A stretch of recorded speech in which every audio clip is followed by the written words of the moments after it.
Peoples party کے منتخب بلدیاتی نمائندے تعلیمی معیار کو بہتر بنانے کے لیے کوشاں ہیں۔ مستقبل کے معماروں کو بہتر تعلیمی ماحول فراہم کرنے کی کوشش کی جا رہی ہے۔ ان خیالات کا اظہار چیئرمین کورنگی ٹاؤن محمد نعیم شیخ نے ٹاؤن کے زیر انتظام چلنے والے زیر تعمیر اسکول کے دورے کے دوران کیا۔ اس موقع پر ان کے ہمراہ کوارڈینیٹر کچی آبادی آغا سعید، ڈائریکٹر محکمہ تعلیم آصف عمر، کوارڈینیٹر کورنگی سر معز الدین اور دیگر بلدیاتی افسران بھی موجود تھے۔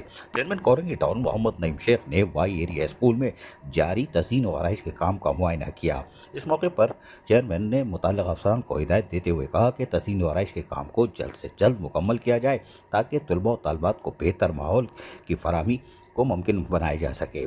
چیئرمین کورنگی ٹاؤن محمد نعیم شیخ نے کہا کہ سابقہ دور میں سرکاری بلدیاتی اسکول پر کوئی توجہ نہیں دی گئی، جس کی وجہ سے اسکول کی عمارتیں خستہ حالی کا شکار ہوئیں، جبکہ بلدیاتی اسکولز میں طلباء و طالبات کو بنیادی سہولیات بھی میسر نہیں تھیں۔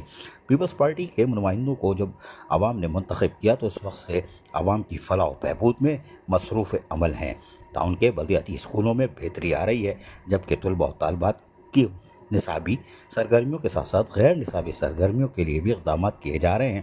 آج یقینی طور پر وائی ایریا اسکول کا کام آخری مراحل میں داخل ہو چکا ہے اور بہت جلد اسکول کی عمارت کو نصابی سرگرمیوں کے لیے بحال کر دیا جائے گا۔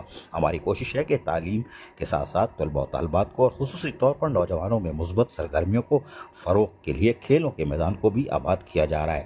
ٹاؤن انتظامیہ عوام کو بلدیاتی سہولیات کی فراہمی کا عمل بلا تعطل جاری رکھے گی۔ عزیز عارف، KBS بلدیاتی نیوز کراچی۔ ایسی ہی خوبصورت ویڈیوز فیوچر میں حاصل کرنے کے لیے ریڈ بٹن پر کلک کر کے اور بیل آئیکن کو پریس کر کے ہم سب کے سبسکرائبر بننا مت بھولیے۔